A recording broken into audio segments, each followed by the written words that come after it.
John, you and Hadstock, in fact, have been involved with daffodils and tulips for a long, long time now. Well, I've been here my whole life. My grandfather originally started growing tulips back in the 30s. And my father in the 50s introduced daffodils, and I'm still going. Haven't gone anywhere, so I'm still learning. You're going to start planting, is that pretty early? Yes, we've had these ones, which you can see here, have been in the cooler since January, so they've had their winter already. And this week they'll be going in the ground, and hopefully early June we'll have some daffodils for everybody in the Christchurch market. Somebody who wants to grow daffodils, for example, there's several ways that you can grow them. Yes, well, either in pots, or if you want to naturalise under trees and garden, various different ways.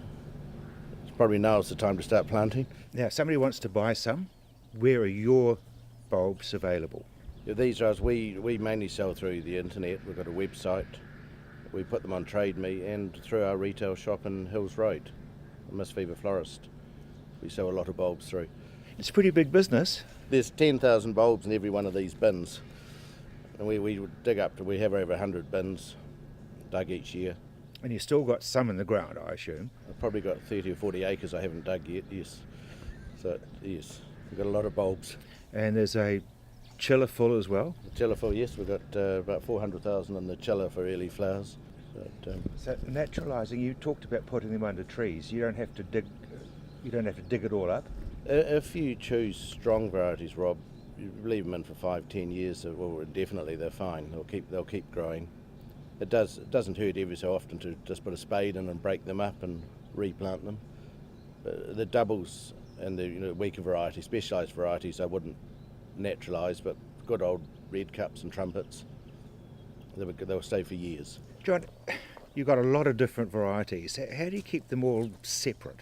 That work has to go in when they're in flower, and everything's carefully recorded and marked and carefully labelled when we dig it. We do have the odd accident, that's why we have mixtures. As far as these are concerned, these will be going into the ground. How do you work the ground up, or what do you do? We just plough the ground, then rotary hoe it, and then they've got a planter just makes a row and they go in the ground.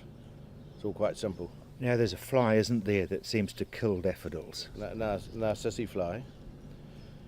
That's something we hot water treat all our bulbs to prevent that. So that's why we try and dig on a 3 or 4 year cycle to make sure everything's treated reasonably regularly. Everything that's dug we do hot water treat. So if you buy bulbs from us, you're getting a good clean bulb.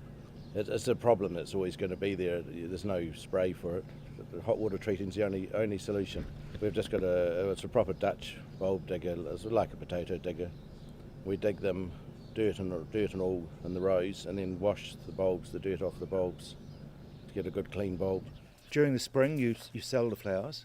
January we start selling bulbs, and in the spring we sell the flowers through our shop and through all the supermarkets and through the Christchurch market in Auckland and Wellington. And we do a lot for the Cancer Society, which is the end of August, which is usually touch and go with the weather, but hopefully. You must be very susceptible to weather. Yes, this year's been good. We've had early rain, so everything started growing, and we need it reasonably cool for a while, and plenty of rain for the next 2 or 3 months. And the ideal spring for a bulb grower or a daffodil flower grower? No nor'west days. Rain at night's good, not during the day so we can get them picked. And no snow. And no hailstorm obviously for the flowers. And once again, you are very vulnerable. Yes, well, a good hailstorm can wipe out a whole crop. The only thing we have got now is enough varieties that we're only, if we get a storm, you only lose one variety, and hopefully the other ones are further behind or front, so we don't lose everything. Now I understand that you are the 3rd generation, but there's a 4th generation coming on. When you ring and order bulbs, Courtney's the one that takes all the bulb orders. So she's the one that knows more about it than I do when it comes to the retail side of the bulbs. And you're enjoying it, Courtney? Yes, I love it. So what improvements do you think you'll make that the old man's not doing? Probably get rid of me, I'd imagine. No, he's doing pretty well. Just making it a bit more organised and yeah.